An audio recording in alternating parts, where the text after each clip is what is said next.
Tonight in Arkansas, there's a mother tucking in her daughter and turning off the light. A business owner's burning the midnight oil. An at-home dinner date is plating up possibility. And it's all happening under one roof. How?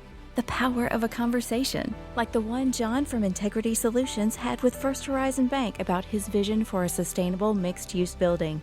Now it's not just words, it's life. First Horizon Bank. Let's find a way. Go to firsthorizon.com/John. First Horizon Bank, member FDIC. Welcome to the Agri-Hood. Carnes Crossroads is a new home community with a farm-to-table lifestyle. Just outside of Charleston, here, community is defined by gathering together and our deep connection to nature. Our future farm and amenities are taking root and blooming into something you've always dreamed of in a fun, healthy, and social environment.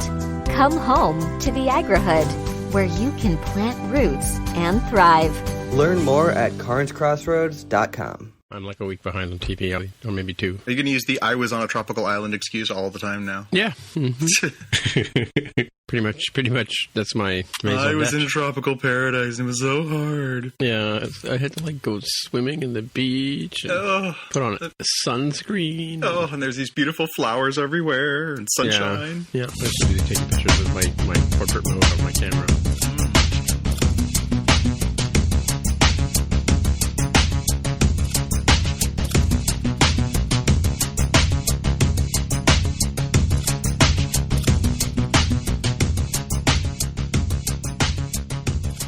Welcome to Spotcast. This is episode 45. My name is Tim Mitchell. I am back in Toronto, and I'm joined once again by Jonathan Kuline.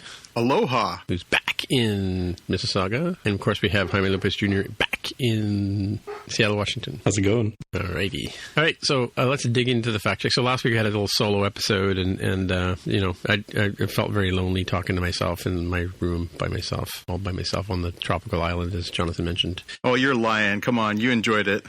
Yeah, I had to sneak away to do it. Yeah, get rid of us dead weight. Me and Jaime, we've been dragging you down. That's true. It was a very efficient episode, let's put it that way. Yeah. And we had so much time I got to do it twice because I messed it up the first time. Anyway, so Jonathan, do we have any fact check? We do have a little fact check. So don't take this personally because it was your solo act, but here we go. So 220 in, we were asking about, you weren't sure when Star Trek Discovery takes place, so I looked it up. Star Trek Discovery Season 2 takes place in the years 2258 and 2259, making it the 23rd century. Was it Discovery I was talking about? I guess it was, right? Yep. Okay.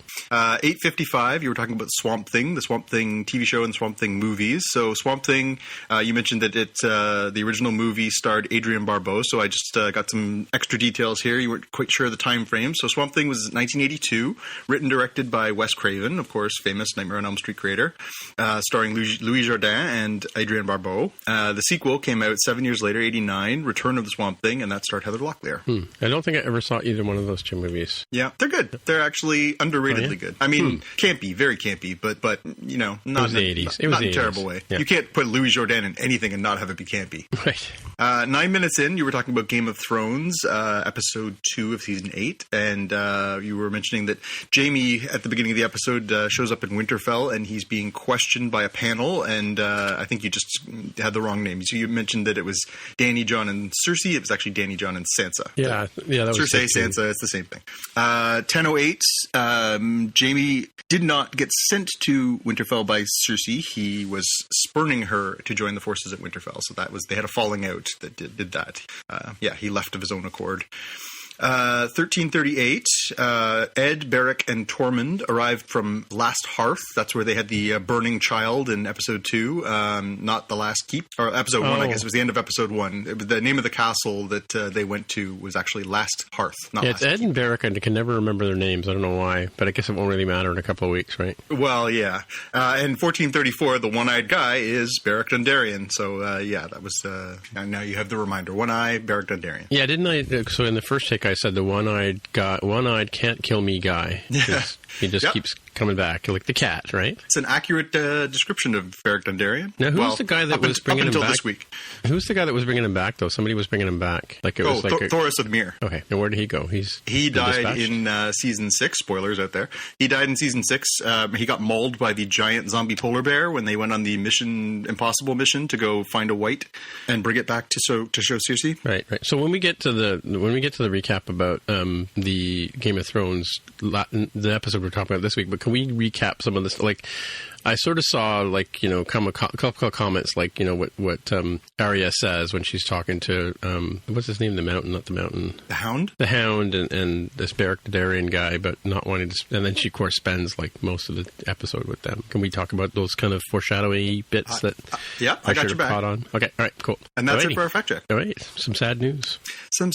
So in our headlines, we just got this news tonight, and it's very sad. Peter Mayhew, who played Chewbacca in a bunch of the Star Wars movies, has passed away. He's dead at age 74. Obviously, Mr. Mayhew's been in poor and declining health over the last few years. He's had difficulty walking. Obviously, he's a very, very tall person. So he's had some difficulties. But yeah, 74 is still too soon and very sad. He leaves behind a heck of a legacy and a character that's going to live on for generations afterwards. So we thank him for his amazing work. And people may not know this, but we have a new Chewbacca actor who was sort of, I guess, a stand-in or whatever. But so Peter Mayhew did actually play parts of Chewbacca in Force Awakens, but I don't think he was in Last Jedi at all. No, he wasn't. I can't recall the gentleman's name. He's Finnish. He's Finnish who took his place. But it's a sad day. Again, we've obviously over the last several years. Eunice Swatomo is the guy's name. We've obviously been losing, characters from this film franchise for a little while. We lost Carrie Fisher a couple of years ago, and Katie Baker is gone, and it's inevitable that these movies are 40 years old now, so it happens. But it's awfully sad every time we lose one of these giants. And this man, in his case, genuine giant. He was 7 foot 3 inches tall. So yeah. All right. Cool. Well, the next piece here I have is that once upon a time in Hollywood, Space TV or Space.ca had a quick article on why this will remind us why Brad Pitt's a star? ? I put there my question mark myself. I'm a big Brad Pitt fan and not so much a Leonardo fan, but we'll see. And of course, looking forward to this Quentin Tarantino vehicle. Yeah, and they announced, I think it was yesterday or today, they announced it's going to be making its debut at Cannes at the film festival. So, oh, really? Wow. Yeah, big deal for them. So that's good. So we'll get some reviews of that sooner than later. And next up, this was another one of those moments in our I think Jaime will definitely have something to say about this one. So we added the WTF section to more than just code. Maybe we need one here too. Yeah. So the full trailer for the Sonic the Hedgehog movie dropped this week. We really encourage you to look at it, and you may need to not be drinking when you watch it because you'll be doing spit takes. It is a very perplexing thing. It is truly, truly weird.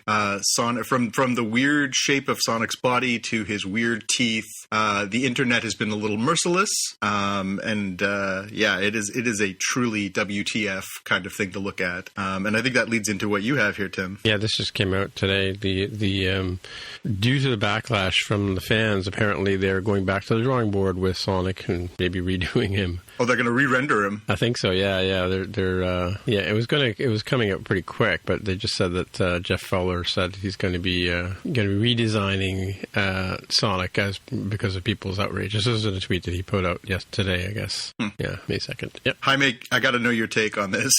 Yeah, I just don't understand. Like when I saw it, I mean, of course, words cannot describe. So we'll have this link and many others in the show notes for those of you transporting at home to see, because words cannot describe, and this is an audio only medium. But at first, when I saw it, I thought, why do they keep ending up having this problem where they say, oh, you know what? It'll be like if we took Sonic the Hedgehog and the live action Alvin and Chipmunks movie and shoved it into a blender, maybe with a little bit of the Smurfs live action movie too, because not enough blue, right? And I thought, okay, why? Look, there's already better options. Like the people who did Wreck-It Ralph, I think both editions of Wreck-It Ralph have Sonic the Hedgehog in there, and it's a dead-on, spot-on model. It's like, take that, just make a whole movie of that. You're done. It's super easy to do, right? But subsequently, I started seeing things on the internet that said, oh, actually, there was some sort of cross-promotion with Nike. And if you make a cross-promotion with Nike, then you say, well, maybe we'll have more realistic shoes, so it looks like the actual shoe you can buy on the shelves. And then if you have that, you say, well, now this doesn't really fit in with the cartoony look. How are we going to deal with that? It's like, okay. And then so on and so. It's like these tiny little paper cuts, like these individual little decisions that don't seem completely baffling and stupid in and of themselves, combine Voltron style into one gigantic mess of stupidity. Like, this could have been a completely original character, and it would be probably taking a little better than people had in mind. The fact that it is such an iconic character and it's a very, very simple design to deal with, and they completely blew it. Like, I feel really bad because I'm sure there was a lot of artists who worked really hard on this, a lot of people who worked really hard. It's not their fault. I think it's more the fault of the executives who decided, oh no, it's got to be this way because of this shoe branding deal, or oh, it's got to be live action because normal people won't know and they won't understand. Like, people watch The Incredibles, people watch Toy Story, people are totally fine watching a completely CGI movie that looks like a cartoon. Just go with that. Just make it easy. It's what we want. Yeah, it really did smack of that Alvin and the Chipmunks franchise. I was thinking more Cat in the Hat, or the Smurfs. Or absolutely, yeah. It's just one of those things where you're like, why have you done this? What was the thought process behind? Like, it looks beyond the look of Sonic. The movie looks quite awful. From Jim Carrey's mustache, literally mustache twirling, to the supporting characters that we see in the trailer, it just looks dreadful.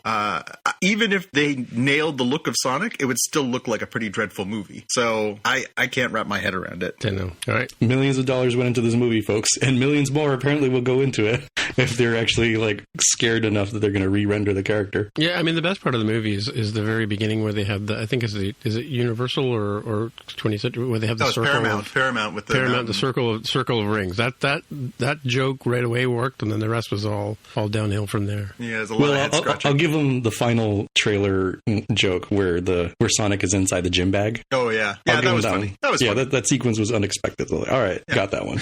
Yeah, that's true. Yeah. It's because you didn't have to look at the animated Sonic in that bit. He was completely covered. It completely changed covered. Yeah, absolutely. The whole tenor of the thing. Yeah. Yeah. All right. Our next item.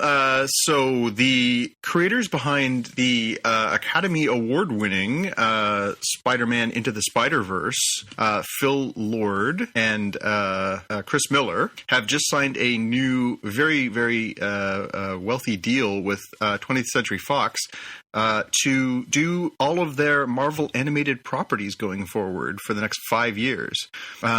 This is good news because, again, I don't know if you guys have had a chance to watch that yet, but it was excellent. And Sony has the animation rights to, of course, all the Spider-Man and all the Spider-Man villains. So that's Spider-Man, Venom, Morbius, Black Cat, Silver Sable, this sort of whole Spider-Verse that they can dip into. And, of course, now they've got these expanded characters they could get into based on the popularity of this movie. So these two guys are going to have free reign to take their talents, and these are also the guys behind the Lego Movie and who got fired famously from Solo.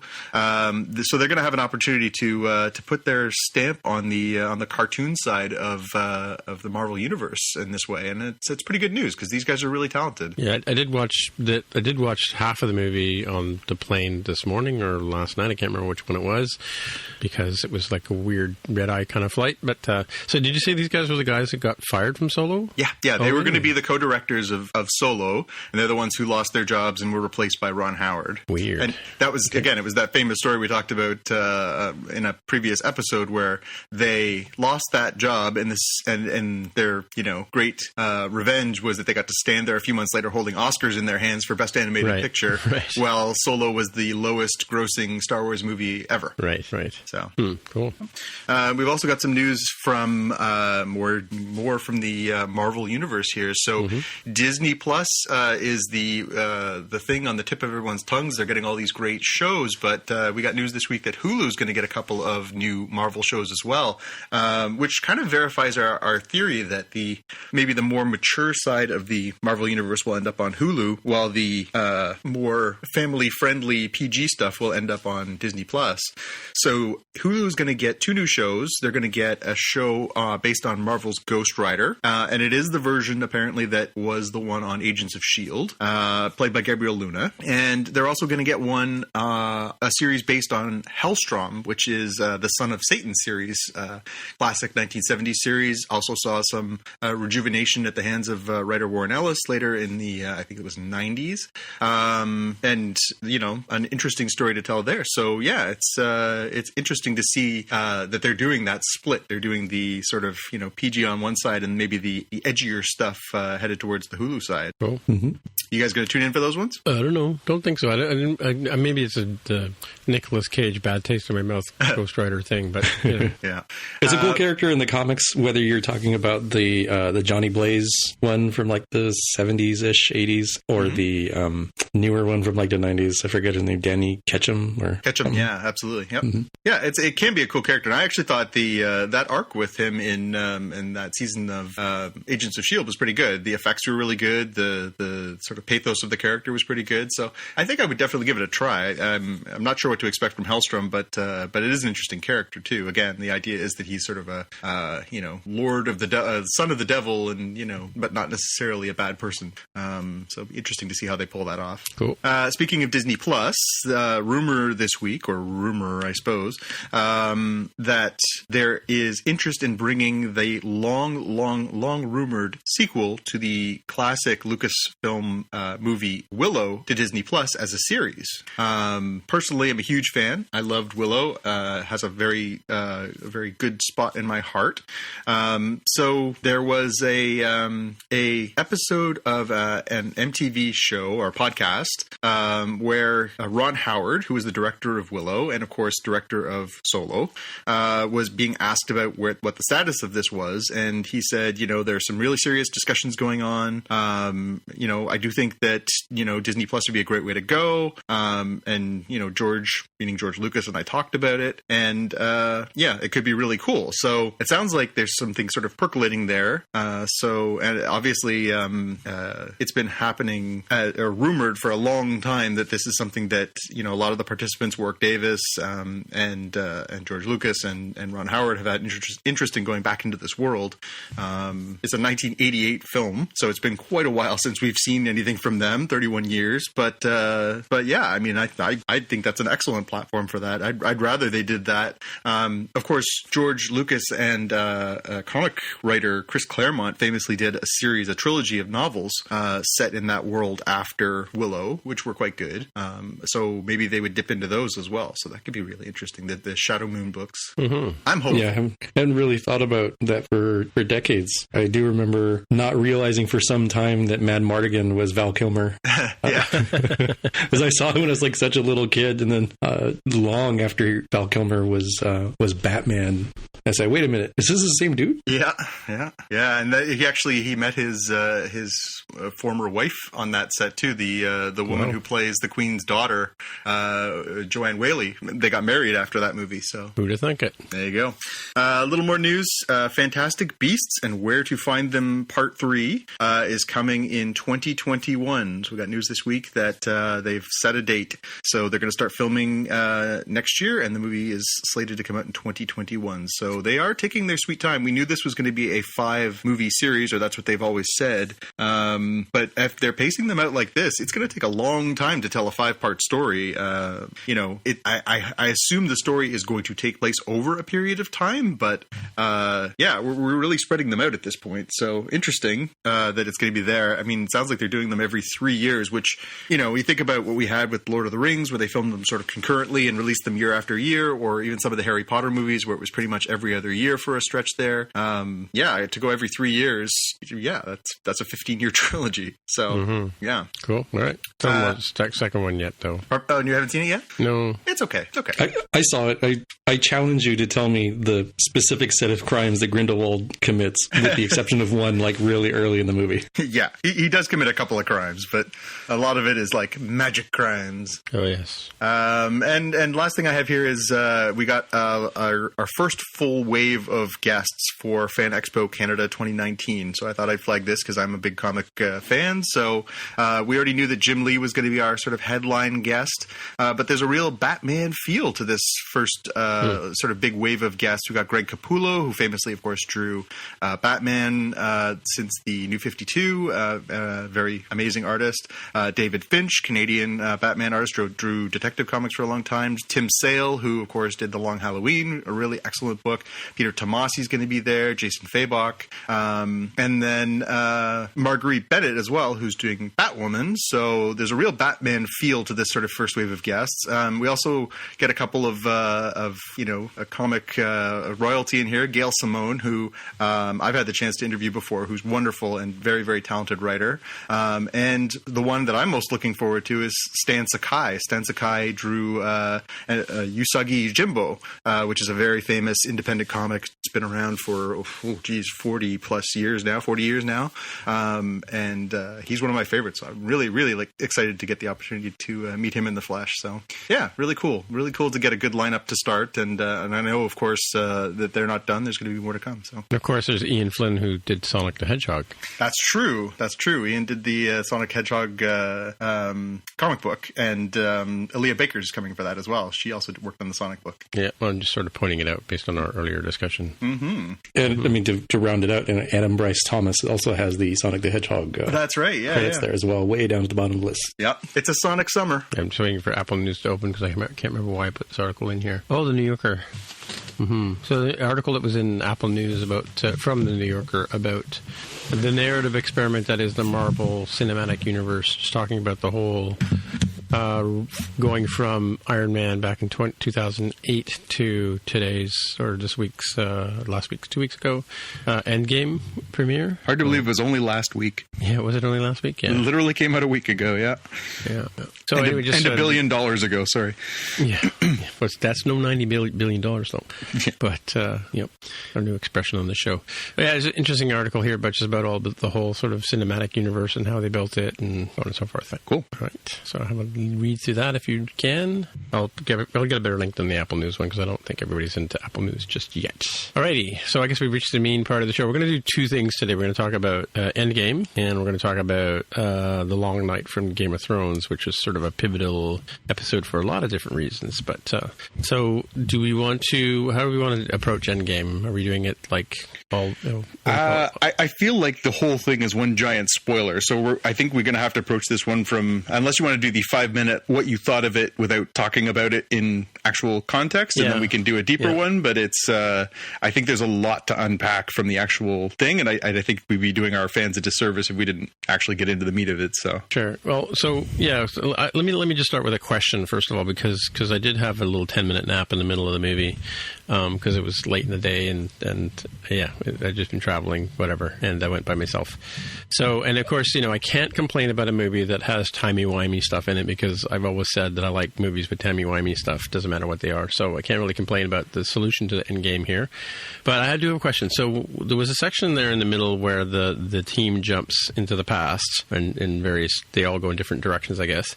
Mm-hmm. But they were talking to Tilda Swinton, who plays, and I can't remember the name of her character, who was the mentor for Doctor Strange. And she mentioned, I think she mentioned, or somehow somebody mentions that, the fact that you're talking to me means that, this isn't the same timeline or something. So what was I kind of missed sort of some of the theme of that part of the movie. Maybe you can fill me in. I don't know if we'll put this in a show, but. So, so the Hulk, Bruce Banner as Smart Hulk, goes to retrieve the Time Stone, which is, he thinks is at the Sanctum Sanctorum, which is the home of the Sorcerer Supreme in New York. He goes looking for Doctor Strange. Doctor Strange, of course, isn't the Sorcerer Supreme in that period in time. Yeah, 'cause he hadn't been discovered yet or whatever, yeah. He hadn't had his accident and he hadn't become the Sorcerer Supreme. It was still the Ancient One, which is the name of that character. They, non-personal pronoun, she's they, they tell Bruce that they can't give the stone to him because that would change the timeline. So she explains how time divergence works. If you take it from here and then you go into your future and you make a change, then you're diverging the timeline, because I would have given you the stone here, you would have created a new branch, so you're actually changing my timeline, so therefore I can't do that. And then he says, well, what if I take the stone from you here in this exact moment, but then I return to you in this exact moment and hand the stone back to you, and then you can continue your adventures from there. And she says, they say that that is appropriate, and therefore you wouldn't create a new branch. However, you're right, and then this is going to be a theme as we get into this discussion. There is no way that the Ancient One wouldn't have, because she is informed of the knowledge of the future by the actions of what's happened, he has affected the timeline there, unless you take for granted the fact that he was always meant to be there at that time to take the stone to the future, use it, and bring it back, and that was always the flow of time. So it is temporal mechanics, and it is a lovely head scratcher. I've got a small laundry list of complaints as far as divergences in time that they did in this film. That's not my biggest one, but it is absolutely a valid one, unless, again, you assume that it had always been the way of things, that Bruce always came back there and always did that, and therefore that was always part of the timeline, that he always went back. It wasn't a change in the timeline that he went back, that you take for granted that he was always intended to go back, take the stone, do the changes, use the gauntlet, bring it back, and time was to continue from there. But it also presumes that behind the scenes of every Marvel movie, there has been these undercurrents of change that were always intended to be there. So you have to take that as a granted. So as long as you're okay with suspending disbelief on that, you can press forward with the way the movie plays out. Yeah. So, and I don't know if I've linked it back in here, but there was an article I saw the other day about. So two things. One, the article I saw the other day about the fact that they're streaming, or you can go watch all of the movies somewhere in the theaters, like 58 hours or something like that. Yeah, they did that before the release of the Avengers Endgame. They did a I marathon. wonder if those undercurrents are really already there, kind of thing. I don't know if anybody sort of talked about that. I don't know. I mean, I think to a certain extent there was a planning and there was a strategy, but I think all of it, it would be amazing film storytelling if that was always the intent. I think in the same way that J.K. Rowling writes, where she plants a lot of seeds in her writing that she either uses or doesn't use as she wants, so that she has narrative links to go backwards to. It is something that people who write sequential stories do. It happens in comic books all the time. You can either deliberately drop seeds along the way in case you need to use them, or if you're an amazing writer, you can map things out for years to come, presuming that you will be able to continue telling your story. I don't know in this case whether they are. I think Hollywood being Hollywood, what it is, I think there's too much machinations from the producers that I don't know if that's really possible unless you're writing something that's already like existed in a comic book form, like you said, right? Like I've never bought the argument that George Lucas planned. I mean, he may have planned on. I think his original script was long enough to do 3 movies, but I don't believe he ever planned on doing 9 movies, right? As he claims now, right? Because I think watching Star Wars, which is now called A New Hope, was such a fluke, like in terms of like its success, that sort of led him to have the ability to go through and make the next 2 movies, right? But the fact that I planned it all along, I don't buy that for a minute, Yeah. Well, in this circumstance, you can really lean on the fact that you have 21 previous films, so you can mine those like gold, right? You can go back and you can, again, depending on the availability of the fellow actors and other circumstances, you can go back and really, especially if you're doing time travel and different dimensions and all these different things that they're including in here, you can really go back and do a lot of stuff, which is really cool. So I think that's what they did. I think they basically got a bunch of really good writers and very creative people together and broke down like, hey, we could do this, we could do this, we could do this, and they did, and it's great. Right, and just like in Star Trek Discovery, which we talked about, is I think when Culburn, I've forgotten the name of the actor's name, but Anthony Anthony, he admitted that he was signed on for one season or whatever, and it wasn't until the writers went into the writer room. Oh, sorry, Culber. I'm thinking of Stamets. Sorry, that was my bad. Yeah. Anyway, sorry. We talked about this a couple, sometime last year or at the beginning of the season or whatever, end of the season, where he was in an interview and he sort of said, "Oh, well, surprisingly, they've asked me to come back and do stuff." So that's the case where the writers went, we can take this character and this relationship a little bit further if we bring him back and blah blah blah blah blah, right? Yeah. So I sort of mean by I don't think they planned to have him, or that actor, because obviously they want to have the same guy. Yeah, I don't think they planned on having him come back. But anyway, let's take it from the top in terms of where we are with Endgame. All right, well, I'm going to throw in my one live update by saying Wilson Cruz was that gentleman's name. Sorry about that, Wilson. We are big fans. Right. All right. So from the top, are we going to do the spoiler-free version first? We'll just talk about our impressions without getting into the meat of it. I think this show we've this whole season has been like, screw it. If you're listening to the show, yeah. Again, it's been a week. By the time this goes live, it'll be 2 weekends worth. Right. If you saw that this is what we're going to talk about, you either listen or you don't. Right. Okay. Jaime, thoughts? Yeah, I think it's interesting because the movie. I like the movie. So let me just start out with that. So I like the movie. I think I like it less than Avengers: Infinity War, and I think we'll talk about some of the issues. I think it's still a really good movie, and I think it's ultimately a very satisfying ending to a long sequence of films that have been building up to this. I do like the fact that it takes your expectations, flips them upside down, turns them inside out, and then gives them one last quarter twist, which is all really good. It is a bit packed because of everything that it needs to do in a 3-hour time frame. I do think even with 3 hours, they could have carved out maybe or chopped off 5 to 10 minutes. And we'll talk more about that, I'm sure, when it comes to main characters. But otherwise, ends up having a pretty satisfying sort of arc ending for the main Avengers cast. So I definitely appreciated that, right? It sets the stage pretty nicely for MCU Phase 4, where additional new things will happen. Maybe they'll do things like Secret Wars and other big team-up type things. But they've brought an end to the Thanos-based whole backstory. And speaking of the 5 to 10 minutes of stuff they could have cut, did you guys know there was going to be no trailer thing at the end of the trailers or end of the credits? Yes. Yeah, I looked that stuff up to see if I need to stick around or not. Really? Oh, okay. I was assuming you'd stick around. I blur my eyes just to make sure I don't see what it is. So I just searched for Avengers Endgame end credits, and then the first result was it doesn't really have an end credits scene, but it has some end credits stuff. And so I was like, all right, tell me what it is. We have to fill me in on that because I missed that, obviously. Yeah. All right. So, Jonathan, what do you think? Yeah, I enjoyed it too. I think as far as fan service goes, especially for the sort of non-hardcore comic fan, as far as the fan of these films of the Marvel Cinematic Universe, the fan service level is extremely high. I think if you went into this, obviously there are some sad moments and some moments that will have very long-lasting ramifications for where the next wave of or phase of Marvel movies go. But I think, there is so many moments where you're like, whoa, I can't believe I'm seeing this on the screen. Whoa, I can't believe I'm seeing this on the screen. Oh, there's that character and that character. And they do the fan service really, really well. It's really compelling stuff. And I can't say I didn't enjoy the heck out of it. I agree with Jaime. I don't think it was the best of the movies.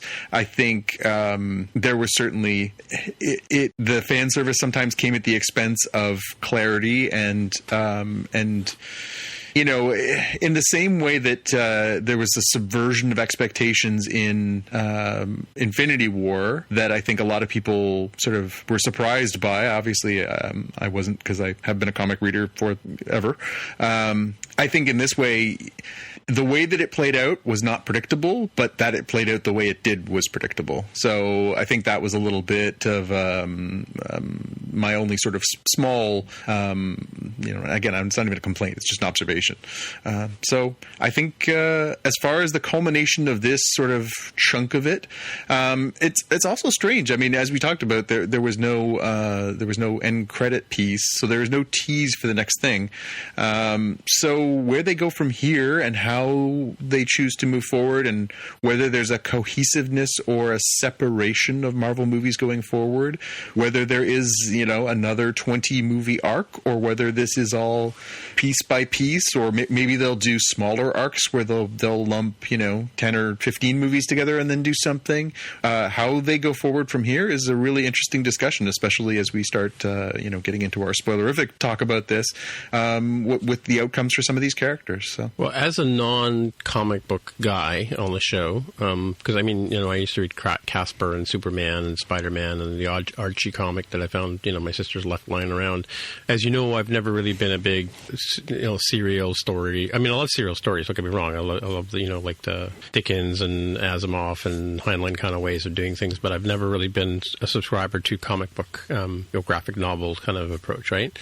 So as an outside observer, I guess, I really enjoyed the whole arc of all the different stories and the way they wrap them up. I'm a little concerned about, when we have, characters that end up not being able to make another movie because of professional or personal decisions or whatever, or they were written that way. I'm concerned, like can we lay it on the table, like characters like Black Widow, like they're not going to be able to go beyond this particular story unless they play with timelines or whatever.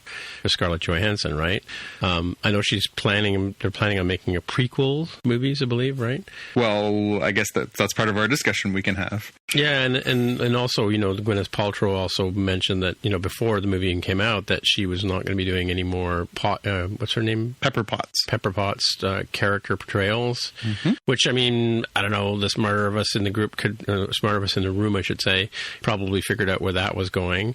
That was an interesting sort of development. Well, I think there was an undertone going into this, and it was the final. Somebody called it Endgame or Avengers final in their tweet. That was kind of before I saw the movie, I saw that as a tweet, kind of as a spoiler. Yeah, I think there was an undertone from a lot of the actors. They were all very close to the vest, obviously, as you would for something like this, but there was an undertone of finality to this for a lot of the more established stars for multiple reasons. I think everyone's aware of some of the contract issues that some of the actors have had, as far as the fact they're getting paid rather titanic amounts of money. So if they wanted to sign them to a multi-picture deal to do this many more, that it's not necessarily cost effective for a studio to pay $30 million a person if they want to do these big, 25-star filled films. I think when we look back at this movie in, 10, 20, 30 years, it will stand as one of the single greatest, most impressive feats in movie making. And I don't mean that because of its spectacle, and I don't mean that because of its scope. I mean that in the fact that they made some of these stars. They made Chris Evans a star. They made what's his name, Thor Hemsworth, a star. They had some established stars. Robert Downey Jr., although he was kind of a waning star when they brought him in to be Iron Man again. A bit like Mickey Rourke in that sense, yeah. They made these people into something huge, and they are huge, but that allowed them to have a cost effectiveness to them so that they certainly got paid very well, particularly Robert Downey Jr. apparently, because he took points on anything that Iron Man was in, so he made hundreds of millions of dollars making these movies. But that allowed Marvel to tell the story and have these characters and use them the right way and bring them all together for these last couple of movies in a way that is, I think it's unprecedented. I've never seen a movie. That was honestly my takeaway as I was walking out, was like, I will never see a movie that has this many top of their game A-list Hollywood stars in one film, I think, ever again. I just can't imagine, unless they make it, which they certainly could. They made this happen. They could make this happen again, but it'll take them another 10 years of starting out with smaller named actors and stars and building them up and making them into stars for the next wave of things, and then bringing those people all together. It's astonishing when you see those credits roll, and you're just like, the credits roll for a full minute before they get down to supplementary cast. You're just like, I cannot believe how many stars, A-list stars, there are in one picture. True. But do you think that there's somebody at Marvel, in deep in the bowels of Marvel, who, when they inked the first Iron Man, kind of sort of said, this is where this can go. Do you think that has there been one person, like I don't know if it's like the lady who's behind all the Star Wars stuff, Kennedy, I believe, right? Kathy Kennedy. Yeah, it's is Kevin there somebody Feige. like that at Marvel that has that sort of like has been there through the whole ride kind of thing? Yeah, it's Kevin Feige. Kevin Feige has been the producer and the sort of visionary behind this whole thing, and he's worked with some exceptionally talented filmmakers, producers, directors, cinematographers, and everything through the line, as well as actors, to bring this vision to life. But he has been the through line for this whole thing, because that's how you get buy-in from people like Benedict Cumberbatch, who doesn't need this movie at this point, or even at the point that he does Doctor Strange. I mean, he's got the Sherlock stuff going. He's got just about, and he's got his whole Cumberbatch bunnies. I forget what they call them, Cumber bunnies, or what do they call the fans of him? Anyway, you guys have no idea what I'm talking about. Cumber babes, huh? If they aren't, they should be. There's a name for them. He mentioned it on Graham Norton on an interview. I'll find it. But yeah, the fact that like someone like him doesn't need this role. I mean, Gwyneth Paltrow, admittedly, I don't know where she is in her career, but she didn't debut to play this. What's her name from Thor? Queen Amidala. Natalie Portman doesn't sort of seem to fit in this kind of role. I always found it odd that she would play in Thor as well, and she was in this movie for like 30 seconds. She was not actually in this movie, to be fair. Oh, I could have sworn I saw her face somewhere. She was. They used repurposed footage from Thor: The Dark World. She did not film anything new, although apparently she did do some voiceover work so that you can hear her voice. She got a credit, right? She got a credit because she actually came in. The footage they used was from Thor: Dark World, but some of the voice work where you hear her voice in the hallway and stuff like that, she re-recorded new lines for this film. I looked that up because I was very curious, because she had sort of said previously, I'm out, and didn't want to go back and do it, but apparently they convinced her to come back and do that voiceover work, for which I'm sure they paid her a couple of shekels.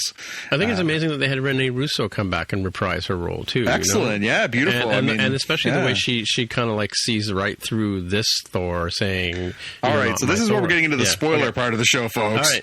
All right, okay. We may have crossed that bridge a few minutes back. Well, so go 2 minutes back. You know what? We're trying to talk about this movie in such a way that I don't know if we're doing this on purpose, but we're not giving away the major plot points, but we're giving away some, like in this particular case, that Renee Russo comes back. Okay. Yeah.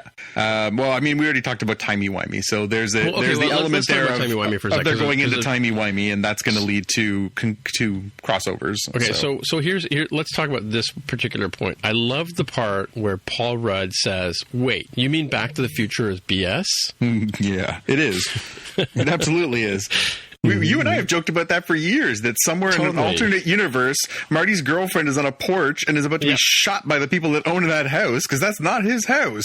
Right. Or her house. Her house. Yeah, exactly. Yeah, like he created a new timeline. It's the second that he interferes with his parents' first meeting, he creates a new timeline. Everything that happens from there forward didn't previously happen. That's not how it happened, because he remembers a different future. So he's changed the timeline. So the timeline that he's from, he's actually Marty from a different timeline. And that's how he knows about a different future. It's inexplicable temporal mechanics. That's all that you can explain that as. It's not that Marty lived that way. It's that theoretically he replaced the Marty from that timeline. How that worked out, I'm not sure. Somewhere there's a Marty floating in infinite loops of space. I don't know. Well, and there's also the fact that Benedict Cumberbatch in the first movie says, I only see one possible timeline where this works. Yeah. Right? And so we're meant to believe that by the time we get to end of Endgame, that's the one timeline. Yes. But then, again, we'll get into Spoilerville, because the temporal mechanics of this do not hold up under scrutiny. You have to suspend disbelief watching this movie, because how time works and how the conclusion of this movie plays out are not lined up. There's just no way. There's just no way. So, any other thoughts, Jaime, before we get into Spoilerville? No, I think I've said all I can say with... Oh, well, you know what? I take it back. The one thing I can say that's non-spoilery is a little bit of flavor as to why I kind of prefer Infinity War, and that's because I think Thanos is a bit more well-rounded in Infinity War. Mm-hmm. And he's still reasonably well-rounded. He's not, complete mustache-twirling villain, but he's a flatter, more two-dimensional character as compared to Infinity War. So let's take that for a second. Is his solution to what he does in Infinity War wrong? Because he thinks he's solving a problem in that there's too many people and too much overpopulation and not enough food to go around, and that's why he's splitting the universe in two. Yeah, he says the universe is out of balance, and the only way to correct the balance is to basically split the universe in half go, half stay. It's a radical solution to a realistic problem. Right. Is he right? Are we talking about like an ethical debate here? Yeah. That's my question to you. Is that? I mean, look, it comes back to something I mentioned before, that I saw an interview with Alec Baldwin, and he was on Inside the Actors Studio, and I've forgotten the name of James, forgotten his name, the host of the show, asks him, like, how do you feel playing these bad guys? Like, how do you the bad guy in Glengarry again, Ross, or all the other, or the doctor who, I forget the movie he played early in his role where he plays a doctor who makes a decision and gets sued, malpractice or something like that. And he said that when you play a character who is the bad guy or on the bad side of the story, you have to believe that you are 100% right in what you're doing. Absolutely. Right. So that comes back to we're all trained to hate Thanos, right? But is Thanos wrong in what he does? No, I think he fits in, and I think again, it's a real testament to the acting of James Brolin and the writers who created it. How about Josh Brolin? What's that? How about Josh Brolin is the son? What did I say? James. Oh, Josh. Yes, Josh. The son. Not that he's not a bad actor. Right? James is a fine actor, but Josh. Yes, you're right. It's. I think it's a testament to all of their hard work that there is a lot of, a lot of depth to that character. I think Jaime's right. I think he is a very vivid, well realized character in Infinity War. Up until then, he was a little bit mustache twirly, just sort of popped in and went mwahaha, and then didn't really have any kind of depth to him. But I think they gave him a lot of that in that movie. As to whether he is right, I don't think it matters. I think that he thinks he's right. And I think as far as motivations go, it's a pure motivation. We see it play out in the flashback scene in Infinity War where you see the scene where he adopts Gamora, where basically he has his forces basically split people and says, you choose one side of the street or the other. And he doesn't tell them why. And then as he's showing her this knife trick, his group basically pick one side of the street and they kill them all. And, it's his way of basically saying, to me, it doesn't matter. It doesn't matter, who lives and who dies, including himself, I think, in that way. I don't think he cares that it's costing, that there's a moral issue behind it. For him, it's not about that. It's about, this needs to be done. And I'm the only one who has the, ability to put my feelings aside and just do it. So it's a good motivation for a villain because, again, you're right. He just thinks he's right and that needs to be done. And he knows that it's costing him. Again, you see in that scene where in Infinity War where he has to kill Gamora. He does it and he's clearly regretful, but he considers that the price of doing business and it's a price he's willing to pay. And we see that at the beginning of this movie. And again, a little spoiler if you haven't seen it, but when we first encounter Thanos post-snap, again, he isn't necessarily happy with all the decisions he made, but he knows that he had to do that. In his mind, he was doing the right thing, and he's willing to live with that. So right. So I just want to say one thing about the whole going on the first night. I've talked to a lot of people about some people get the reason why you go on the first night. Some people, a lot of people don't get why would I go with the madding crowds, and why would I, try and get the last seat? Because I literally got the last seat in the theater because I was waiting I ended up going at 9:00 instead of 7:00. And of course I was in Hawaii time, which went even further back in terms of like how awake I would be. I ended up getting the last seat in the theater, but it was on the first night it was the Friday, right? So it was the premiere night. And the reason why I like to go on first night is because you're there with people who genuinely care about this particular set of movies, right? Mm-hmm. And of course there's a scene, I'm not going to give it away, but there's a scene where Captain America has this feat of strength, let's say, right? Mm-hmm. And one guy in the theater just went, yes, as loud as he could, and just started clapping because I don't know if he read it in the comic book or whatever, but he was totally behind the decision that Captain America would have this unique skill that, to solve a problem, right? We may not talk about it, I don't know. but you know what I mean? Like that's what I mean. The enthusiasm, and he like lit up the whole theater when he said that. It was like I think it was probably 100 people in the room. It wasn't a huge place, but everybody got it. Everybody got into the sort of the enthusiasm of that person. That's why I go on first nights, right? Yeah. No, I agree with you. I vividly recall when you and I went to go see Phantom Menace. Again, Phantom Menace, whether you have quibbles with it or not, it was the first new Star Wars movie since 1983, years, yeah. And it was a big effing deal that they were putting this into the theaters. And we went to the very first screening at a theater downtown, and it was packed full of people wearing costumes and people who were just thrilled to be there on the first show to watch the first one. And that was back before they started doing, 7 o'clock on a Thursday shows. You literally had to wait till 12:01 to go see it because they couldn't show it until Friday. So they had to wait till 12 o'clock at night. So 12 o'clock at night is a packed theater filled with Star Wars fans. And when that crawl started and everybody just started clapping and were so joyful and everyone was so thrilled. And then, again, all these little moments, the first time those lightsabers crackle on, R2-D2 makes his first appearance, the crowd went bananas. And it was a real thrill. It was it made a movie that, again, is not the greatest picture ever put to film, but it made for an event. It felt like you were at a real moment, and you were sharing it with these hundreds of people who cared about this thing as much as you did. Yeah, and for me, it was the exact same room that I originally saw Star Wars in 1977. It's one of my least favorite theaters in Toronto. Yeah, it's not a great theater. For a number of reasons, but it was actually the same room that I saw Song Remains the Same, Tommy, and Star Wars. Yeah. All right, so let's get into Spoilerville, because I want Jaime's unfiltered take. Sure. All right, ladies and gentlemen, we're into Spoilerville. We're going to be here for a while. Maybe we'll put it into our show notes where you can dip in and dip out. But I think it's going to be probably a good 20 minutes we're going to talk about this. Well, before we get into the whole timiness of it, we also want to cover, Long Night, and we want to wrap up around 10:30, maybe 10:45. Whoa, it's going to be tough to get all this in. I did say it was going to be tough. All right. With haste, Jaime, what do you think? Yeah, I think we can do it. All right. Who's going first? Well, maybe we throw out some of the in as best chronological order as we can to start throwing out things that surprised you. I will start first. The first thing that surprised me is Thanos is dead in the first 10 minutes of the movie. Oh, yeah. Right? Well, the solution is what everybody's thinking. Down. Why don't you just take your hammer and smash him across the head?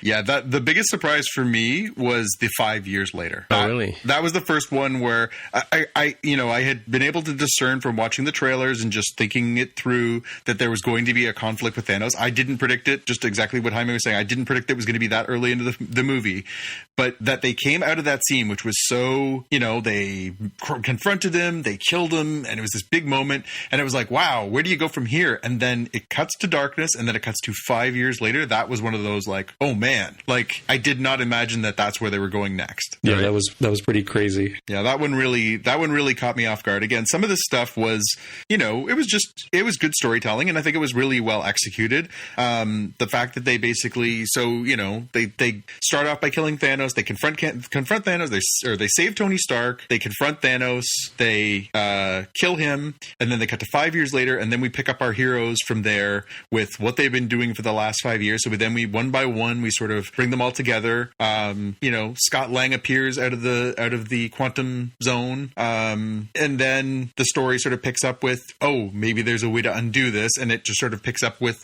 okay, we're gonna get into some timey-wimey stuff. We're going to basically get the gang back together. So we see the Hulk has become smart. Clint Barton has become a psychopath. Thor's become a Big Lebowski.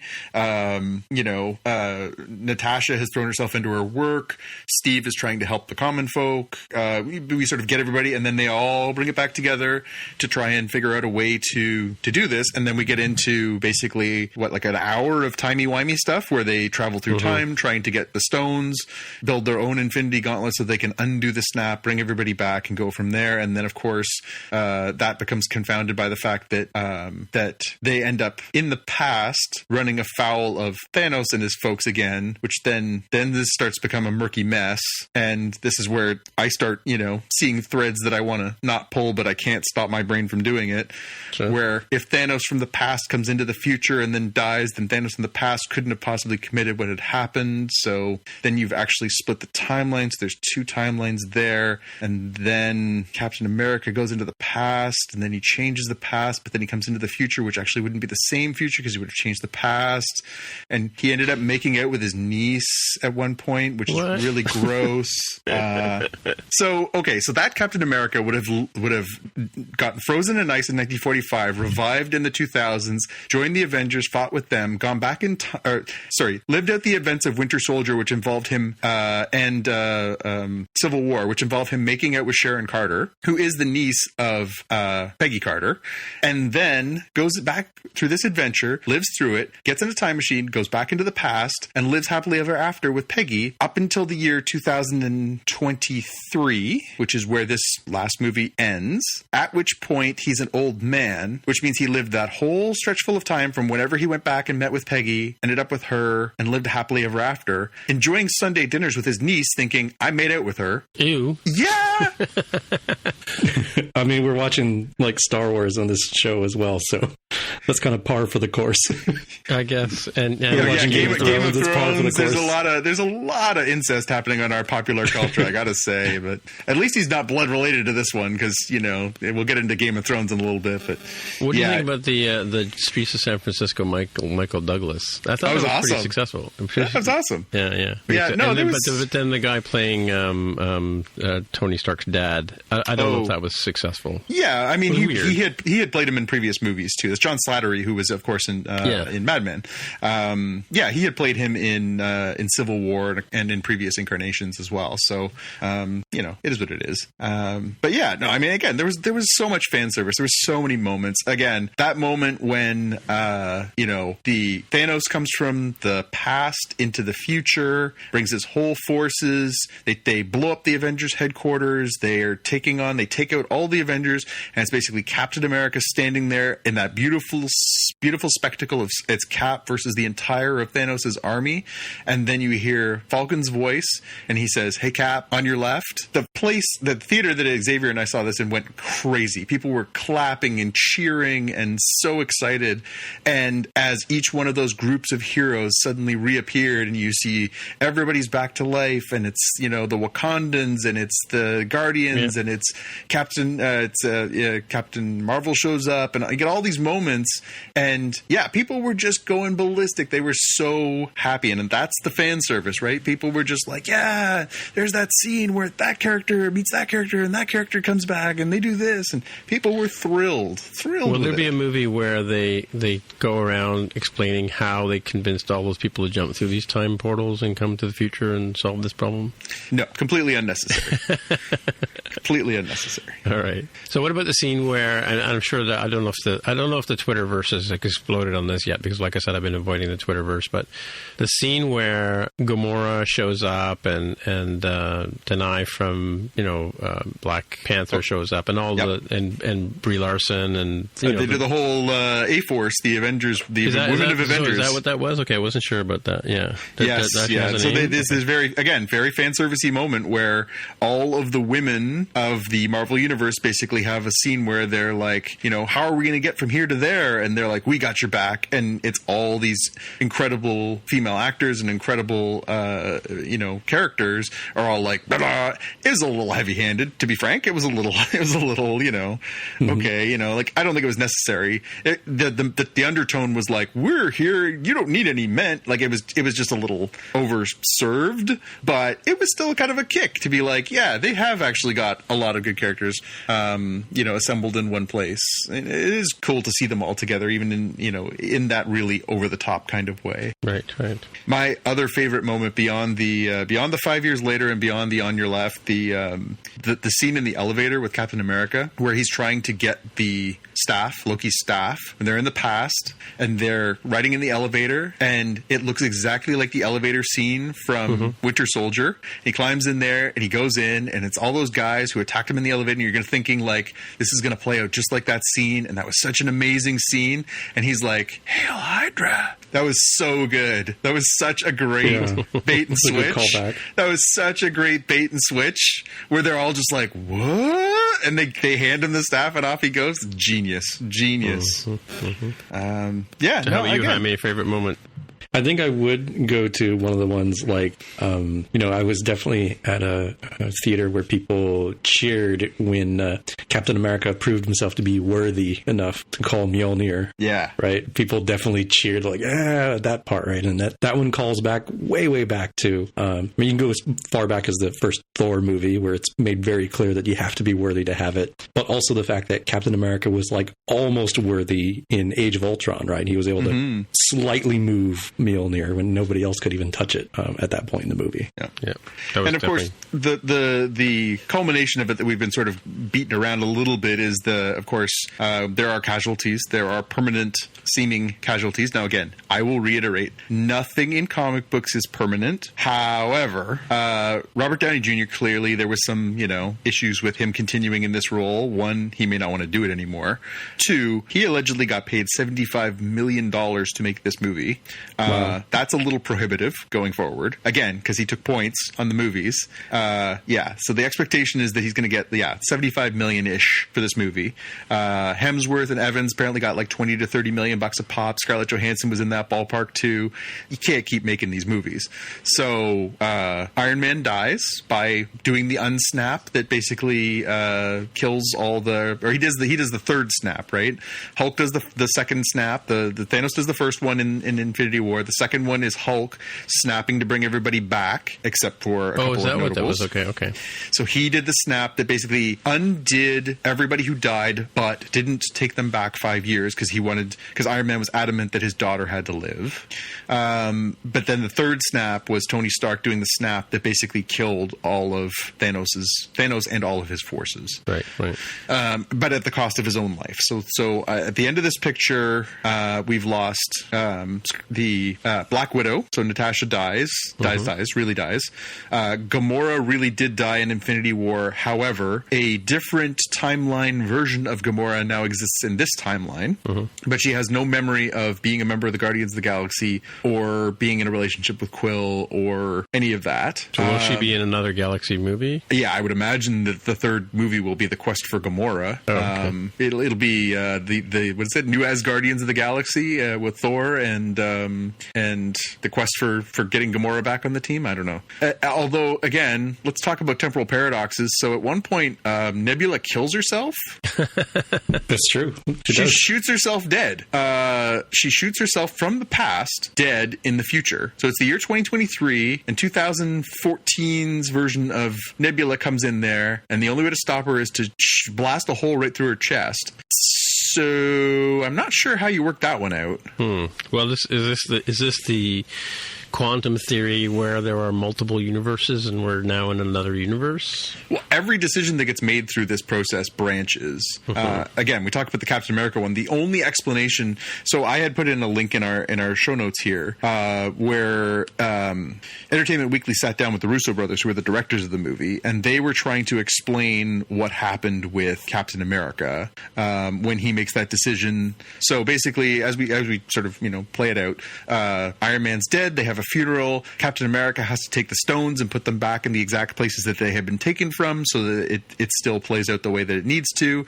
He also takes Mjolnir back because Mjolnir has to go back to Thor in the events of Dark World so that it can be used and continue forward and eventually be destroyed by Hela.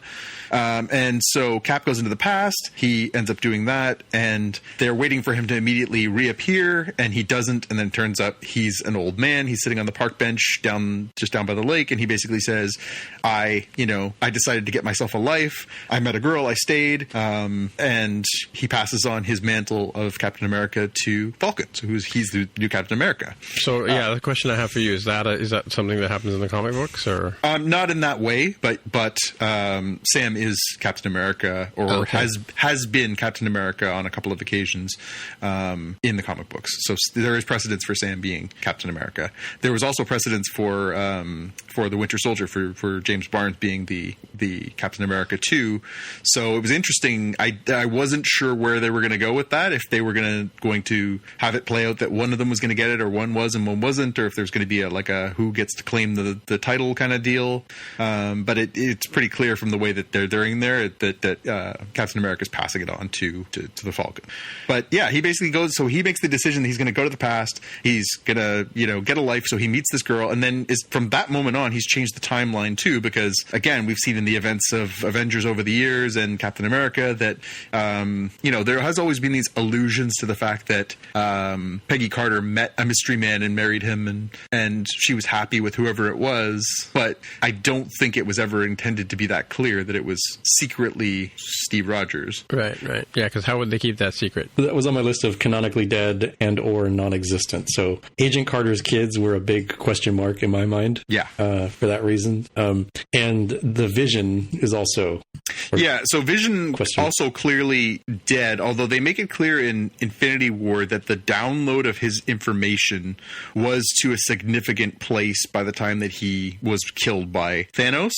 So, absent the stone, the different personalities that made him up and the personality that he had could, to a certain point, be recreated. He has been stripped down in the comic book storylines. He has been stripped down to next to nothing before and sort of rebuild the body, reintegrate the mind. There are some gaps, but he's still more or less himself. I have a feeling when they do the WandaVision series, which is what they're apparently going to, it's the stupidest name I've ever heard, they're apparently going to call the Disney Plus Vision and the Scarlet Witch series. Apparently it's going to be called WandaVision. So I have a feeling in that series we're going to see some pattern of recognition of revival of this character coming back to life. But the actual dead folks out of these two movies, it seems like the body count is essentially Iron Man, Black Widow, Gamora, sorta, Vision, sorta, and beyond that, and Cap, I guess, is sort of irredeemably not himself anymore. So we can decide whether that's a thing or not. But so going forward, no more Chris Evans, no more Robert Downey Jr., no more Scarlett Johansson. That's three of the original Avengers, and really those are the only three that are sort of not coming back from here. I think Renner's already said he's going to do the Hawkeye Disney Plus series. We already know. Well, it's looking like Hemsworth is going to come back for Guardians 3 from the way they wrote the end of this show. And Ruffalo, I don't know. It's hard to say where they go forward with Smart Hulk. Yeah. It's kind of an interesting homogenous character. I'm not sure how that works anymore, and it kind of didn't work in the movie. I mean, I don't mean from the point of view of unsuccessful, but he wasn't. Even though he thought he was the one that could do this, he wasn't able to do it like the snap, right? Well, he does the first snap, but it takes a toll. Like we see him in the aftermath with pretty severe sort of burns and scars, and his arm is in a sling. And again, you'd assume that somebody with his sort of regenerative health issues that he'll be back to his normal self. Yeah, does he go back to being a greeter at Walmart or something like that, or what happens? yeah. Who knows? Well, the last two things I want to point out is the one thing that I think could carve out time from the film, and you'd be probably in a better spot. It drags a little bit when Tony Stark meets his father, Howard Stark. Yeah, I would have liked it to be a very quicker sort of tip of the cap, and they go into it a little too long. I think because they wanted to connect the dots, between his relationship with his father and his relationship with his daughter. But I think they went they needed to trim out minutes out of that conversation, and I think it would be a crisper, more fulfilling sort of overall package. It doesn't really bring down the movie, but it noticeably slows it down, in my opinion. So it's the Jar Jar Binks of this movie, or what? No, it just seemed like it was the Robert Downey Jr. gets his screen time because it's his last kick at the can kind of, it seemed like an opportunity to give him more screen time, frankly. In a movie that's packed with famous people, I think it was basically how do we get an extra 5 minutes or 8 minutes of Robert Downey Jr. screen time. Right, too. Yeah. And the other thing I thought was kind of interesting was the fact that, technically speaking, you don't have to snap your fingers to use the gauntlet and the stones. No. Thanos just sort of made that sort of statement and fulfilled the gesture because that was like his thing to do. But clearly all you have to do with the Infinity Gauntlet is, just close your fist enough for it to activate whatever interface it happens to use. No idea how that works with Tony Stark's Iron Man gauntlet sort of thing that the Hulk and Tony use. And so I rectified this in my head by saying, okay, there was just so much talk, in the outside world and in the normal media about the snap that thematically it helps sell the idea of like, oh, that's what they're trying to do. They're trying to do the same thing that Thanos did, to kind of like a very literal sense of like, oh, they need to snap their fingers and do the things. And I think it works better for folks who maybe aren't as familiar with like precisely what you would need to do, right? It's like, oh, they just need to do the same thing the bad guy did. Snap your fingers while you're wearing the stones. I just thought it was like a little bit weird that they were not just, wishing upon the magic lamp and or, just clenching their fist, because that would have been completely sufficient. Yeah, the wishing part is missing for me. Like the whole, how do you decide what the snap affects, right? Like, yeah, that's a little unclear because Hulk says at one point, I tried to bring back Natasha, I tried to bring back the Black Widow, but I couldn't. So he was clearly thinking, he was trying to sort of think clearly what that message was, that, okay, I want everybody to come back, but I want them to come back to now, but I want them to be, So, okay, here's my biggest plot hole. I'll do this quickly. So the moment that they realize that Hulk's snap worked is supposed to be a sweet moment. The movie opens with Hawkeye on a picnic with his family. His family vanishes, and that precipitates him going off the deep end because he's clearly a family man. They established that in previous movies. Okay, fine. Right. The moment when they realize, did it work? When Hulk does the snap and he's like, oh my God, it hurt so much. And they're like, did it work? Did it work? And then you see Hawkeye's phone ring on the countertop. Right. And he walks towards his phone and he looks down and it's a picture of his wife, played by Linda Cardellini. And he's like, oh my God, is it true? Is it true? And he picks up the phone and he answers the phone and he hears her voice and he's like, oh my God, it's true. It's happened. And they realize that they did it and it's actually worked and it's back. Okay, that's fine. However, it's been 5 years. Are we to presume that he paid her phone bill for 5 years? I like where you're going with this, but I will counter it by saying they're probably on the T-Mobile family plan. And he was so distraught that he's like, I can't cancel these other lines. Want to keep her voicemail, yeah, for sure. Yeah. He's like, I'll just keep paying the $100 a month for the family plan. It's fine. I don't want to lose. I'm grandfathered in to my. Are we also to presume plan. That she just like magically appeared? Like, where did people appear? Did they appear back exactly where they left off? Was her phone just sitting there on the ground in the middle of this field for 5 years, and then is she the picked food it up? Rotten now or what? Yeah, like, okay, so there's some holes. There's some holes is all I'm saying. Like that moment, I was like, at one part of me was like, oh, that's so, it's a sweet where they again call back to that first scene and how far Hawkeye has gone and to come back and have what he dreamed of his family being back. It's a sweet moment, but my mind immediately went to like, okay, come on. Like, how is this guy supposed to have like, not only like paid his phone bill, but we're presuming that he's like, had the same phone with her number still programmed in, and all right, it was a bridge too far for me. Yeah, and her face on the profile, exactly. Yeah. Anyway, but we digress. It was a good movie. I enjoyed it. I would watch it again and again, and I will when it comes out on some other format where I don't have to pay $20 and sit in a room full of strangers. Oh, I didn't watch it in 3D. I watched it in glorious 2D. What do you think about the glorious 3D? I don't think 3D added a lot to it, but I do think IMAX added a lot to it. It's a very epic movie. It's filmed really, really well. There are some very beautiful scenes. Again, that scene where Captain America is basically staring down the hordes of Thanos, writ large on a screen that size was very, very impressive visually, as was a lot of that sort of the sort of conclusionary scene. So that was certainly worth it. I can't say that the 3D was a particularly, not that it really often ever is anymore. So you saw IMAX 3D? IMAX 3D. The last movie that I saw where I really thought like, wow, 3D made this movie was Avatar. Gravity was pretty good too in IMAX. Yeah, I mean, it's so seldom that 3D is a selling feature. Some of those cartoons that I watch my kids, the Disney Pixars or the Illumination ones that have been out over the years have done it well, and I have enjoyed those. But often it's a thing. It's a thing because you're in the theater, or it is sort of the top tier of movies as the sort of IMAX 3D. But it didn't, for me, really. There was no point where I was like, oh, the hammer's coming towards the screen, or like it was just a thing. It was just another thing. Well, back in the early days of 3D, like I remember seeing a comedy 3D once back in I think it may have been 70s, I think, right? They used to do things like they would wave a broom in your face, right? Or they'd put you at the end of a mail chute and they would shoot mail down the mail chute at you, kind of thing. That's what 3D was back in those days, and that's kind of. I was just thinking. I just watched a bit of the Grinwald Crimes of Grinwald thing, and there's a scene where they go down this big chasm at the very beginning of the movie, and I thought, oh, that's totally just and 2D. It's like, why are we doing this? And that's kind of interesting too. Yeah. I was going to say, so I want to talk about my American movie experience, because I actually had to reach out to Jaime and say, okay, how do you buy a movie ticket? So I had to buy my very first Fandango Fandango ticket was purchased. I opened a Fandango account years and years ago when the app came to the phone, but never had a reason to use it. And is that Fandango? Am I saying it correct? The other thing is the theater I went to was called Regency Theater. I don't know if it's a thing in a franchise in the States, Jaime, or not. Maybe there's Regal and AMC. I could see that Regency might have alternative names in other places, but I'm not sure. And it also was very similar to what we have. We have a thing called VIP, where you have these love seats or armchairs where you can sit, with a significant other and have the comfy, and have the little tray table beside you. It was like that, except each individual person had almost like an airplane seat, whereas it was a comfy seat, leatherette kind of thing. It even had a footrest that came up, and so you didn't just push back on the seat to recline. It actually the footrest came up, so it was great position to nap in. I can tell you that much.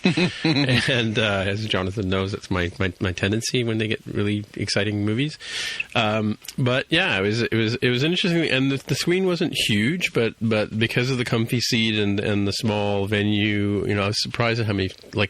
When I look at it, when you go to select your seat and you only see 30 seats, you're like, what size is this theater? There used to be a theater downtown at the Eaton Center, which was pretty much like watching television.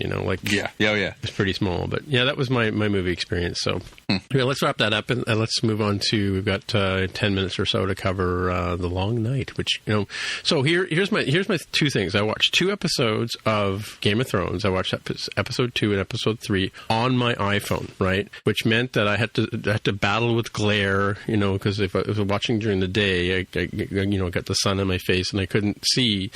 And I thought it was just me that was not able to see anything going on in episode 3, but apparently it was pretty common for people. Somebody posted a black picture on Facebook and said this was how the directors intended it to be seen. Yeah, so there was a lot of pushback. There was a lot of people griping about the fact that, even though the title of the episode is The Long Night, the villain in the show is called the Night King.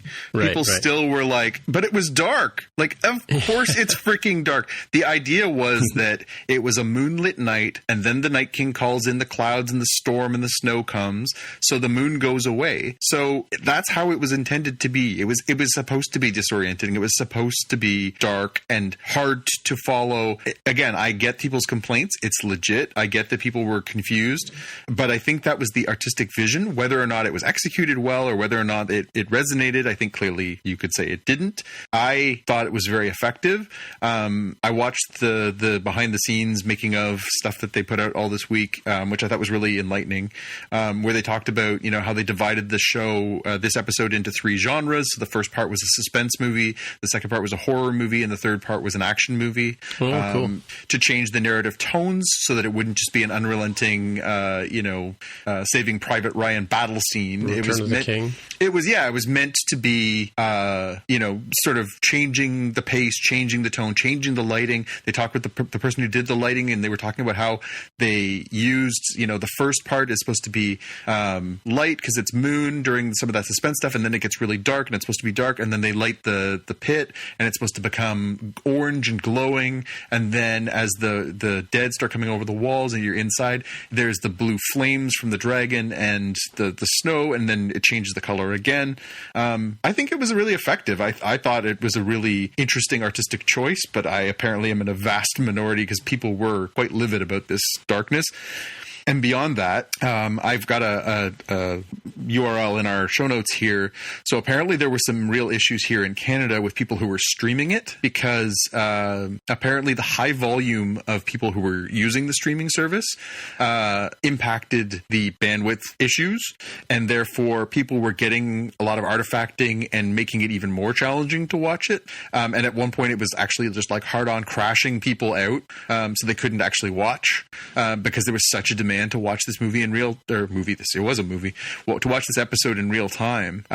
So yeah, the person who wrote this for mobilesyrup.com has a nice little piece where he was experiencing these issues and he was tweeting in real time, and he's got his tweets, other people's tweets, and then got comment from Bell, who were saying, yes, we understand that there were some issues. We understand that this was this. They didn't say whether or not they were going to correct these issues, because clearly this is not the last time this is going to happen. The demand for Game of Thrones is going to continue the next 3 episodes. But yeah, apparently not only was it dark, but it was a problem as far as the streaming services go here too. So, cut your cable if you want to, but this is still not a perfect solution either, the streaming world. Right. So given the resolution of this show, and now they're going to move on to the Night Queen, right? But were you expecting this episode to resolve the main conflict of what seemed to be the season? What do you think, Jaime? I did not. I thought, the fact that Theon's sister Yara, since she'd mentioned, we'll be waiting back on the Iron Islands. I thought, okay, so they're going to get pummeled here, and then somehow enough of the main people are going to escape over there, and they can regroup and think about, all right, how are we going to deal with this, given that the dead can't follow us here, right? Because the ocean's too deep for them to just climb up each other anthill style like they did to the walls of Winterfell. Zombies can float. I have this huge argument with Tammy all the time. Yeah, but like not enough of them, right? Like the ones that are decayed enough, is like, all right, whatever, those ones just sink to the bottom. That's okay. We'll pick off the floaters. They seem to have this whole World War Z kind of approach to climbing walls too, right? Yeah. They just scramble over each other. Yeah. Or I like the way that they when the firewall was set up and they thought, we'll put this firewall up, that'll solve the problem. They'll just stand there and stare at the fire, and then the Night King kind of does the Jedi mind trick with his hand, and they start sacrificing themselves into the fire, right? And so the rest can crawl over, right? I thought that was a really cool strategy. Yeah, I think from the point of view of like how the battles go on, the little conflicts and skirmishes go on. I mean, it looked like they were getting their asses kicked pretty heavily, right? So absolutely, no, but I think quickly it was the way that it was playing out. Like I'm in the exact same boat as Jaime. I think I had sort of thought, well, this was going to be a humongous battle, but it wouldn't be the final battle. This would be a humongous battle where it was going to cost the life of some of our A-list cast, and then we were going to regroup and have another final battle later on. Right. So as this episode played out, where the sort of opening beat, where the Dothraki, the Red Woman shows up, and the Dothraki are there, and they have their aurochs lit on fire, and they charge into battle. Okay, first of all, tactic number 1: never put the cavalry in front. Just putting that out there. But they put the cavalry in the front, and they charge towards the hordes without even seeing them. They just charge through there. Maybe not the best strategy. And you see that moment where they're all going through there, and all of a sudden you see the aurochs all come unlit, and then like 5 guys come back and are like, that didn't go well. That's when you sort of had this moment of like, oh, this is going to go bad.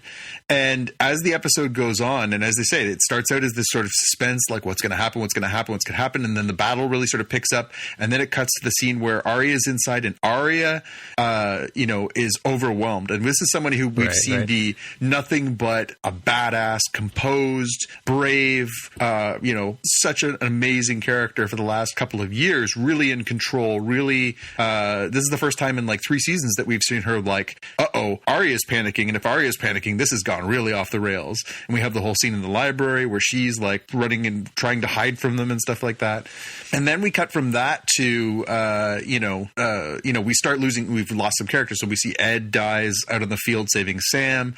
We see Lyanna Mormont, little Lyanna Mormont, the Lady of Bear Island, gets smucked by a giant, ends up taking this giant out, and as she goes, but we see her die, and that's pretty, you're like, wow, that's something. And then we see Beric. Beric takes, one stab too many, and Beric dies. So we're like, okay, so far we're only looking at like tier 2 characters characters, but you're like, okay, they're killing some people off. And then you just see the waves are coming, and it's getting bigger and bigger and bigger.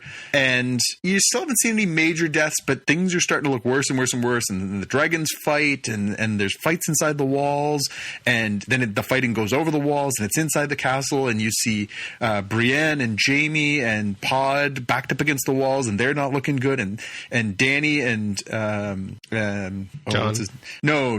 and Jorah Mormont. Jorah, absolutely, yes. Jorah are out there, and it's looking bad for them. And the dragons are getting attacked, and Jon is getting, looking like he's going to get, whacked at one point. And you're really like, oh, this is really bad. And the fact that they wiped out like all the Dothraki and a lot of the Unsullied and a lot of the other forces, and you're like, the math here is not looking like we're gonna regroup and take this again. It looks like this is gonna have to play out. And the fact that they played it right to the end of, again, it's looking bad. It's looking bad. Everybody's in a bad place. It's all coming down to it. And then we get this like amazing for the win moment where you see Arya come, that beautiful scene, such a well shot moment where the one of the White Walkers is standing there, and you just see his hair fly forward, and then they cut to the Night King reaches up and he's going to pull out his sword and he's going to kill Bran after he's just killed Theon. And then they showed what that wind that went past the White Walker was actually Arya in her ninja mode, slipping past the White Walkers and flies out of nowhere like Michael Jordan in 1986 and drops the knife, and you see the Night King turn around, he grabs her by the throat and the wrist, and you're like, oh, that's not good. And then she does that great drop and stab to the gut, and then poof, and then just like dominoes, it all starts playing out, and you get to that moment, and you're like, okay, first your reaction is like, yeah, Arya, what a badass, what an amazing moment. Mm-hmm. But then you're also like, that was it. Like, yeah, that's what I mean. Like, oh, that was easy, But and the whole since the first scene of Game of Thrones, the TV series, is that scene with the guy running from the White Walkers and the body parts and everything like that. From then till now, they've been the existential sort of thing that's going on here, and to have it sort of all wrap up in a neat bow in that one episode was really surprising. Not unsatisfying, not poorly done. It was amazingly well done, beautifully filmed. Again, I love that sort of 3-act structure where they had the different types of things. I love that we got time with a bunch of different characters. We lost Jorah as well. We lost, some, Theon and Jorah are arguably A-list cast members. They've both been there since episode 1. They're major characters in their way. But we didn't lose Jon or Dany or Arya or Sansa. We didn't lose, the top tier of those characters. We didn't even lose Sam. Right. Jamie, Brienne. I mean, they telegraphed, and I will say, I love that about this show. This whole show has always been about subverting expectations.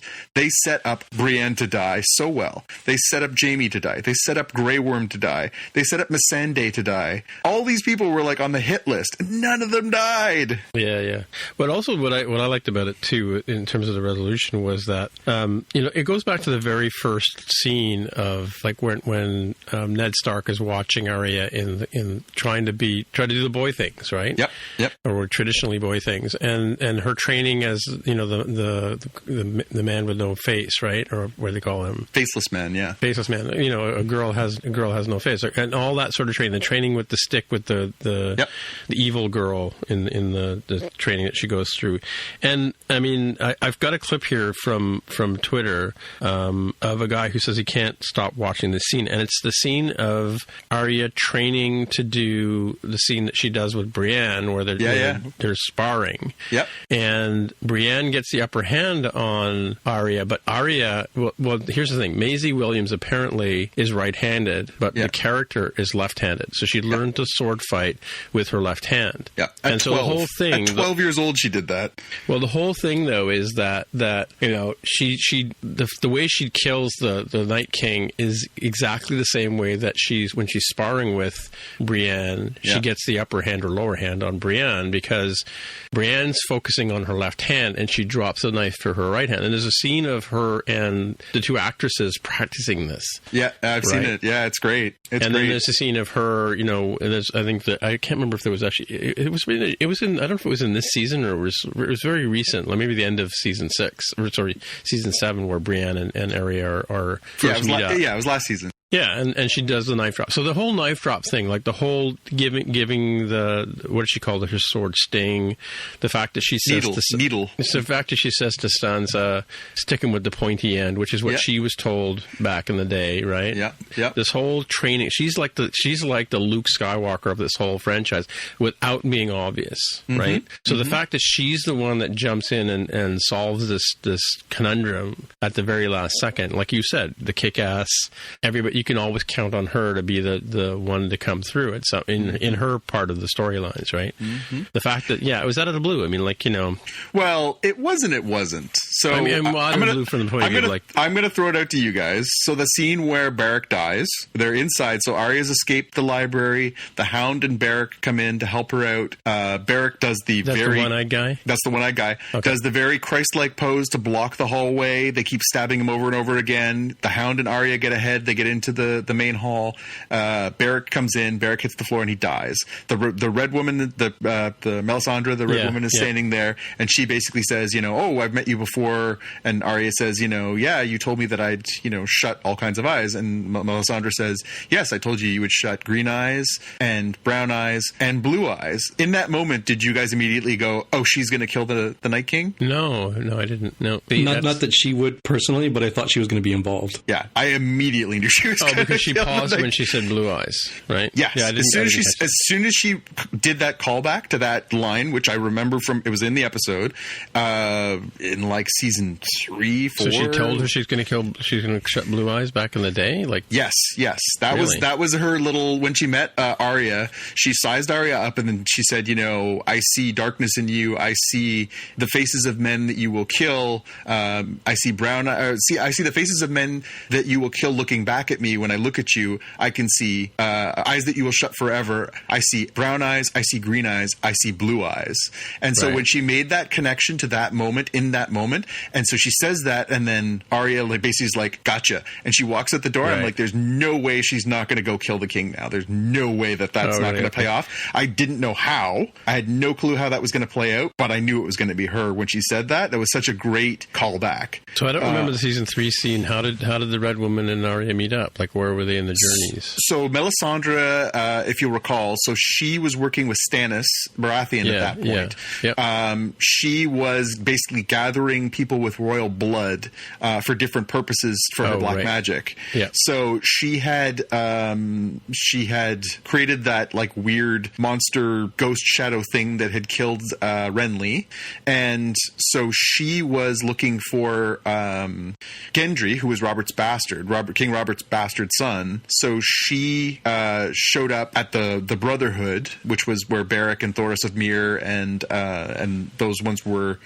She talked about the resurrection and all that kind of stuff. Yes. Right? So she and Thoros both worship the Lord of Light, and so they talk about that, and then they basically they turn Gendry over to her because she needs him. Right. So she takes him back to Dragonstone, puts the leeches on him, and then that way she can use his blood to predict the future and stuff like that. So she went to go retrieve Gendry. So the reason that she was on Arya's kill list for so long was because she basically took Gendry away from her. Right. Okay. She kidnapped Gendry. So when she had her list of people she was going to kill, the Red Woman was on the list because of what she basically took Gendry. She also had Beric and Thoros of Myr on there for that same reason, that they let it happen. Right. So it was in that scene where basically, she was at that point, she was still a small child, and she was chattel, right? So different people were sort of fighting over who had possession of her because she was an asset, because there was this war going on, and she was this sort of prize piece. So the Hound was fighting for her. Brienne was looking for her.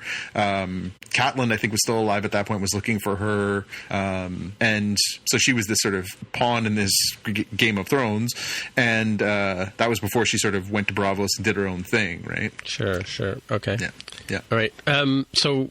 We're way over time. So, final thoughts? And can we skip Orville? We'll do Orville next week. Next week we won't have Avengers. We'll get into the final two. So come back next week, kids. I want to talk about the final two episodes. I still have to watch the last episode of Orville. You watched the last week. You watched the last one. We'll reconnect next week. I have some thoughts. I have some thoughts on where Orville finished up and where it's going to go next. And I'm curious to what you guys think too. So I just want to talk really briefly, one last thought about this whole thing, and I've got a link here in my tweet, from a tweet that I did I was in the States. I was at Target, and I saw, what do they call those bobblehead guys? The Pops. Yeah. Pop vinyls. So I saw a pop, and this may not be new, but to me, it kind of connected the dots that it's Jon Snow sitting on the Iron Throne, and I'm calling it a major spoiler for the whole series. Yeah. Conceivable, but I'm not familiar with the Game of Thrones line for the Funko Pop model, so I'm guessing they might also have that same background for all the characters in that series. Don't know. To be fair, if it said Aegon Targaryen sitting on the throne and it looked like that, that might be more of a dead giveaway. Right, because there was another pop of Dany and Jon, and he didn't look the same, so I don't know. I guess they have artistic license on what these guys look like. Well, if that turns out to be the spoiler, then you are truly our master of my own domain, king of kings here, because that is a hell of a pull. Yeah, I'm just putting it out there. Anyway, let's jump into the watch list real quick because we got to wrap up. So okay, I got two quick ones. So iZombie, one of my favorite shows, is coming back for its 5th and final season tonight. It's on the CW in the States, and here in Canada it airs on Netflix. So we won't get it for another 2 or 3 days. Probably. I don't know what the premiere date is, but typically they do about three days after the release in the States. I love the show. It's great. Rob Thomas, of course, also creator of Veronica Mars, which is coming back this year, has done a great job. The cast is wonderful. And he's promised that this season is going to be about resolution. He's planning on tying all the different threads up in a nice, neat bow over the course of the last, I think there's 14 episodes or something like that for the season. So I'm excited and curious to see how they wrap all this up. It's gotten pretty big in scope, and it's such a great show. Great sense of humor, lots of fun twists, and looking forward to that. The other thing that I have is just a callback to something we had before. So, Tim, you went to go see The Man Who Killed Don Quixote, the latest Terry Gilliam film. I just happened to notice as I was looking through an online site the other day that it's now listed for sale for Blu-ray for June 4th.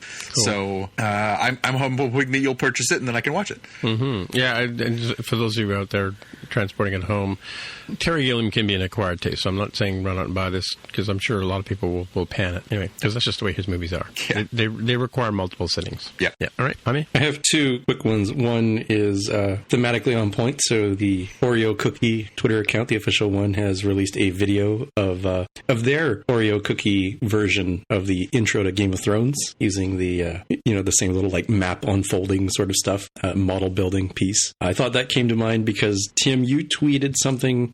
I think you purchased some of these. I did. I was in Target, right? and I purchased a box. I brought them home. Yep. Yeah. I hadn't seen that, so thanks, Jaime, for flagging that. Because when I saw you put that link in there, I thought, oh, is it just like another different package or whatever? And then I saw the animatic, and it's awesome. It's really, really cool. It's very, very well done. Mm-hmm. Yeah, and I guess the actual cookies themselves have the sigils of the various houses. There's 4 houses. Apparently, there's 9 houses we're vying for this throne. Well, originally there was a lot more houses. Now, really, we're down to a couple of houses. There's the wolf for the Starks. There's the dragon for the Targaryens, and then there's the Lannister lion.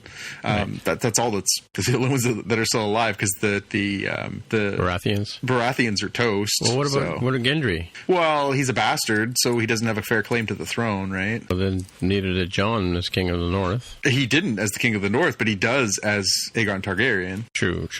Yeah, that's that conflict to go with, though, too. All right. Yep. Anyway, what's your other thing here, Jaime? Yeah, there's still a lot of confusion about what exactly happened with the timey-wimey stuff in Season 2 of Star Trek Discovery, but Nitpicking Nerd on YouTube, who is wearing a delightful Zoidberg from Futurama looking face mask in about 10 minutes, and on a very cheap whiteboard, and I'm pretty sure I have the same exact whiteboard, I think these are dollar store Daiso ones, shows a timeline of all of the different jumps and everything that occurs over the time. So if you're still very confused, I'd say watch this video. I think it does a pretty decent job of showing and laying out all the different things that happen. Cool. All right. Well, that's going to have to wrap up another episode of Spotcast. So, Jaime, if people want to get in touch with you in the future, where would they find you? I'm on Twitter as @DevWithAHair. And Jonathan, if people want to get in touch with you? I'm on Twitter and Instagram as @JPKNews. Alrighty. And my name is Timitra, TIMMITRA on the Twitter machine as well. You'll find me.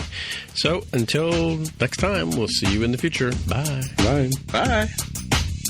That concludes another episode of Spotcast, streamed to you via subspace signal. I'm friend of the show, Greg Keogh, joining you from Sector 001. If you want to find out more about the podcast or see the episode show notes, visit the Spotcast website at spotcast.com. You can get in touch with your Star Trek nerd hosts on the website or follow them on Twitter. They're at Spotcast. If you have feedback or questions, send them a tweet with the hashtag AskSpotcast. If you like the show, please consider recommending it to a friend, writing a review on iTunes, or pledging any amount of Gold Press Latinum at patreon.com/Spotcast. You can find details on how to help them out on the website, spotcast.com/sponsor us. Thanks for listening, and we'll see you in the future. Wishing you peace and long life.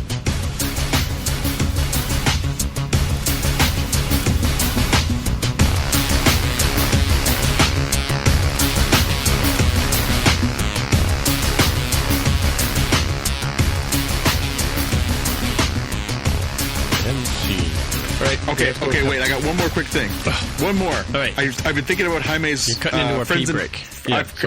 friends and family plan from T-Mobile here. Yeah. Are we to assume that while he was a rogue ninja killing bad guys in Mexico and in Japan, that he was paying his phone bill? Yeah. I mean, they don't show him having like hacker skills to like leech off of, hacking into other people's accounts or something. So wouldn't they be able to just find my phone to find out where he is and stuff? Yeah. Maybe he just leaves it. Maybe he just leaves it there on the farm. Yeah. That's true. That's true. In the rain. This one's going to bug me for a while. I'd like to thank you for throwing that wrinkle at me, Jaime, because now I'm going to be thinking about that in this factor as well. Mm-hmm. I think we need to take it to the internet, and you need to start asking people online, like, explain this part to me. Yeah. Does the T-Mobile family plan? Yeah. Could somebody please clarify the lifespan of a friends and family plan for T-Mobile? Yeah, so this afternoon, we one of our iPhones didn't survive the holiday, and so I was trying to resurrect one of my old SIMs, and I found out that when you move from one SIM to another, they disabled the SIM. So there's another plot hole there, right? Like, does the T-Mobile family plan keep the SIMs alive? This and more on next week's episode of Spotcast. If he's still paying, and people are upgrading, Apple's we'll talk about business results in the next show on MTJC, but Apple's having difficulty with people not upgrading. So yeah, if he's still sticking around with an iPhone 6, why not? Well, I recommend salt water for Apple's upgrade plan. That seems to work really well. All right. Yeah. Talk to you later. Always a pleasure, guys. Later. Bye. See ya. Bye. This morning in the Atlanta airport, no one's missing a meal on Mac Wilburn's watch. With 11 restaurants to serve passengers, he's got dining for every destination. And it all started when Mac talked with First Horizon Bank about opening a franchise in the airport. Now it's open for business and cleared for takeoff. First Horizon Bank. Let's find a way. Go to firsthorizon.com/Mac. First Horizon Bank, member FDIC.